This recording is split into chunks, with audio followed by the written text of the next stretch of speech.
नमस्कार, मी सीमाज किचनमध्ये तुम्हा सर्वांचे खूप खूप स्वागत आहे. मित्रांनो, आज आपण रोजचीच भाजी पण थोडीशी वेगळ्या पद्धतीने केलेली आहे. म्हणजेच आज आपण भेंडी बनवलेली आहे, पण ती भेंडी साधीसुधी नाही बरं का. प्याजवाली भेंडी आपण बनवलेली आहे. टेस्टी तर आहेच, शिवाय दिसायला सुंदर देखील आहे आणि तुम्हाला नक्कीच आवडेल. साधी सिंपल अशी रेसिपी आहे. जर माझ्या चॅनलवर तुम्ही नवीन असाल तर व्हिडिओला नक्की लाईक करा रेसिपी आवडली तर, आणि जास्तीत जास्त शेअर करा. तसेच सबस्क्राईब केले नसेल तर सबस्क्राईब देखील करा. चला तर मग वेळ न दवडता आपण आपल्या रेसिपीला सुरुवात करूया. बऱ्याचदा भेंडी ही एकदम चिकट होत असते, तुम्ही पाहिलीच असेल. आजची आपली ही जी रेसिपी बनवलेली आहे ती अजिबात चिकट झालेली नाही. त्यासाठी एक वेगळी ट्रिक आपण इथे वापरलेली आहे. चला तर मग सुरुवात करूया. सुरुवातीला आपण भेंडी स्वच्छ धुवून घ्यायची आहे. यासाठी मी पाणी घेतलेलं आहे. पाण्यामध्ये थोडेसे मीठ घालून घेतलेले आहे. मिठामध्ये या भेंड्या एक 5 मिनिट असंच धुवून घेऊया, म्हणजे थोडा वेळ ठेवूया, म्हणजे याची सर्व घाण आहे ती निघून जाईल. आता आपण ही भेंडी सुक्या कपड्यावर काढून घेऊया आणि स्वच्छ पुसून घ्यायचे. धुतल्यानंतर भेंडी कपड्याच्या साहाय्याने किचन नॅपकिनने आपण हे चांगलं पुसून घेऊ. थोडी सुकल्यानंतरच आपल्याला या भेंडीला कापायचे. पाणी पहा किती घाण झालेलं आहे, म्हणजे भेंडीमध्ये किती घाण असते.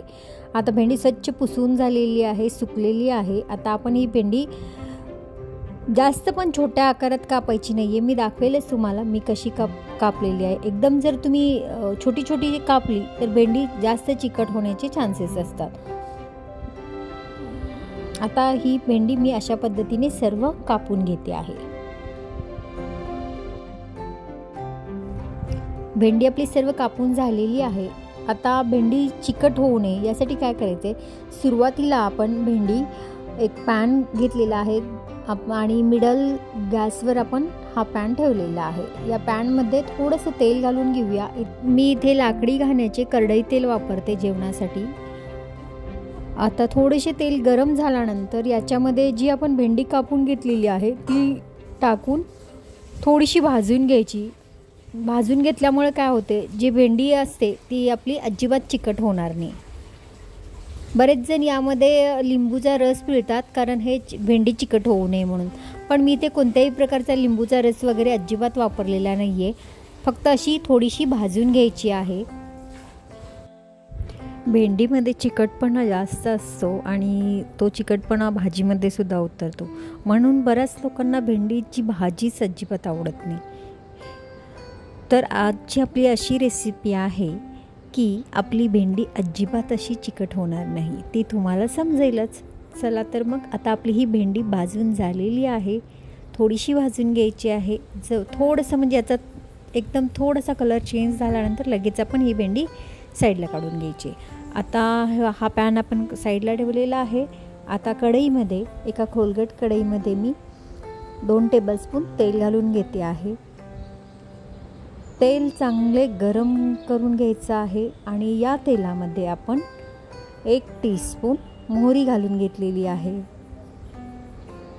मोहरी थोडीशी तडतडू लागल्यानंतर याच्यामध्ये आपण थोडीशी घालून घेऊया 1 टीस्पून जिरे. जिरे आणि मोहरी छान तडतडल्यानंतर यामध्ये खमंग असा लसणाचा सुवास आला पाहिजे.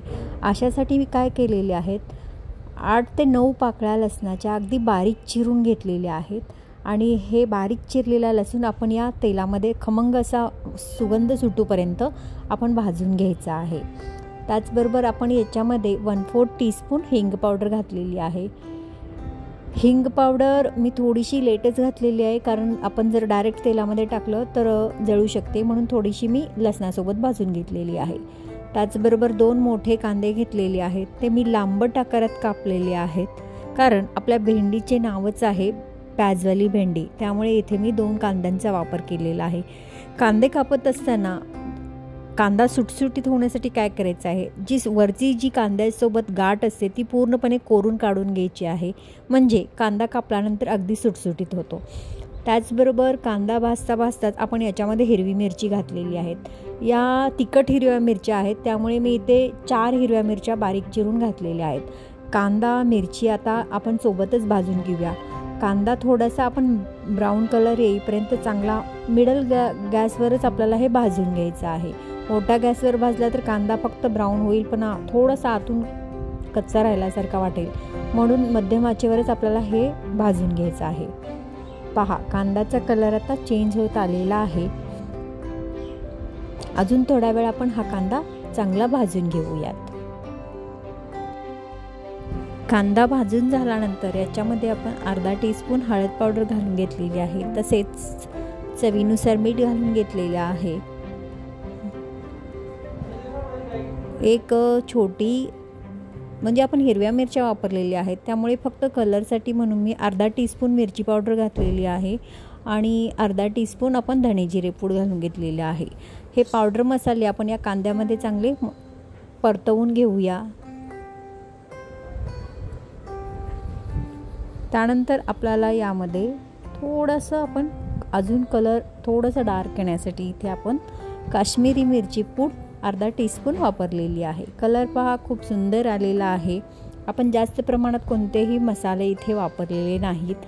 आता जी आपण भाजून ठेवलेली होती भेंडी, ती आपण याच्यामध्ये घालून घेतलेली आहे। भेंडी तुम्ही पाहू शकता, अगदी सुटसुटीत आपली भेंडी आहे। कोणत्याही प्रकारचा चिकटपणा या भेंडीमध्ये आलेला नाही आहे। त्याचबरोबर एकदम सुटसुटीत अशी भेंडी आहे। तुम्ही पाहिलेच असेल, मी याच्यामध्ये अजिबात असा कोणत्याही प्रकारचा लिंबू रस या विनेगर वगैरे काहीच वापरलेलं नाही आहे। फक्त थोडीशी भाजून घेतली मध्यम आचेवर तर भेंडी अगदी सुटसुटीत तयार होते। आता आपली ही भेंडी या कांद्यामध्ये या मसाल्यामध्ये मिक्स करून एक 5 मिनिट आपण याच्यावर झाकण ठेवून थोडीशी शिजवून घेऊया, म्हणजे भेंडी व्यवस्थित एकजीव अशी शिजली जाईल। भेंडी आपण भाजून घेतलेली असल्यामुळे इथे जास्त वेळ शिजवण्याची काहीच गरज नाही आहे। आता 5 मिनिट झालेले आहेत। भेंडी आपली तयार झालेली आहे। याच्यावर आता आपण फक्त बारीक चिरलेली कोथिंबीर घालून घेऊया आणि भेंडी सर्व करण्यासाठी आता रेडी आहे। मस्त अशी ही भेंडी तयार होते। तुम्ही सुद्धा करून पहा आणि जर रेसिपी आवडली असेल तर व्हिडिओला नक्की लाईक करा, शेअर करा। त्याचबरोबर चॅनलवर जर नवीन असाल तर चॅनलला सबस्क्राईब करायला विसरू नका। तसेच अशा पद्धतीने तुम्ही सुद्धा करून पहा आणि कशी झाली ते मला कमेंटद्वारे कळवायला विसरू नका। तसेच आपण पुन्हा भेटूया अशाच एखाद्या नवीन रेसिपीसोबत। तोपर्यंत स्वस्त खा, मस्त रहा, नेहमीच आनंदी रहा। तुम्ही माझी रेसिपी अगदी वेळात वेळ काढून पाहिल्याबद्दल तुमचे मनापासून आभार। धन्यवाद।